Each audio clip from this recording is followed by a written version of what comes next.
Olá pessoal, sou o professor Eduardo do canal Professor Anatomia. Estamos aqui novamente para mais um vídeo. Hoje eu vou falar sobre os ossos da caixa torácica, a região torácica, que faz parte também do esqueleto axial, juntamente com a cabeça, pescoço e toda a região do tronco e ainda a coluna vertebral também. Agora especificamente só sobre a região da caixa torácica, que como podemos ver, é formada pelo osso externo, esse aqui, pelas costelas, e as articulações que tem ali entre o externo e as costelas. Começando aqui pelo osso externo,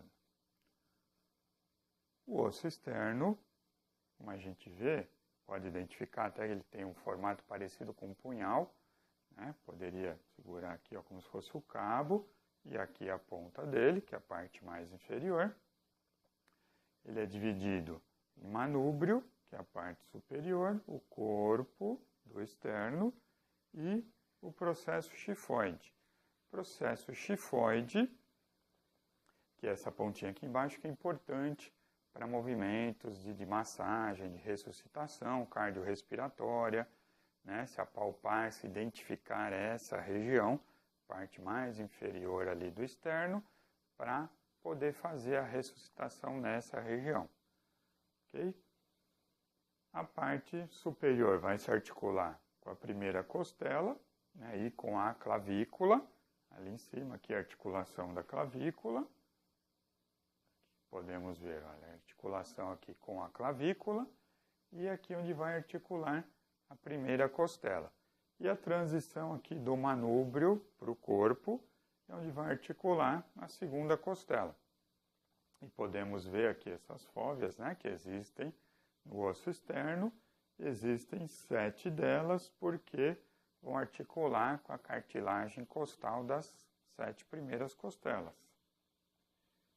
E, só relembrando que externo é com S, tudo bem? Externo aqui no osso é com S, diferente se a gente olhar, se a gente for ver, né? A parte externa, a parte de fora é com X, mas aqui temos que falar com S. E as costelas, que podemos identificar 12 pares de costelas, portanto, 24 costelas no corpo, e os homens têm a mesma quantidade que as mulheres. Bom, tem gente que acha que os homens têm uma costela a menos, que teve que tirar para fazer a Eva, mas não é. O homem tem a mesma quantidade de costelas que as mulheres. Muito bem, podemos observar também que a primeira costela é bem curtinha, né, bem pequena. Segunda, terceira, quarta e quinta já vão ficando maiores. Essas costelas mais intermediárias são as maiores. E mais embaixo, né, as últimas costelas, já podemos ver que são um pouco menores de novo. E a última costela, 12ª, é mais curta ainda. E existe uma classificação para as costelas. Tem a classificação onde as 7 primeiras são chamadas de verdadeiras. Verdadeiras por quê? Se observarmos aqui, as 7 primeiras, cada uma delas tem a sua própria cartilagem costal.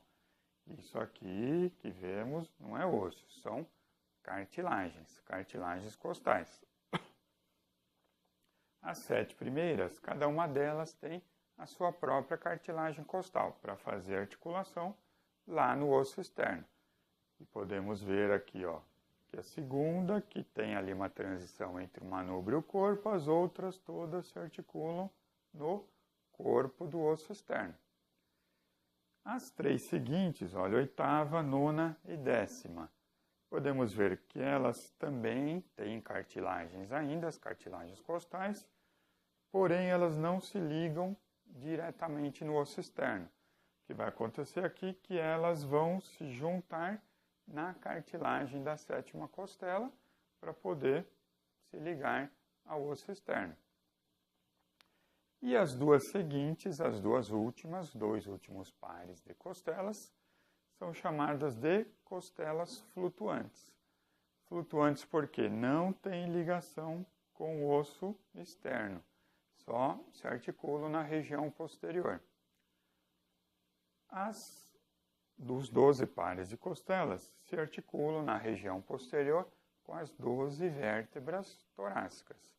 12 pares de costelas articulando-se com os 12 pares de costelas, né, na região posterior, com as 12 vértebras torácicas. Na região anterior, só 10 costelas que se articulam com o osso externo. E verdadeiras, falsas e flutuantes. Aqui, uma costela típica. A costela típica vai ter uma cabeça da costela, que é na região posterior, que vai articular entre os corpos das vértebras torácicas. Então, a cabeça da costela articula com o corpo da vértebra.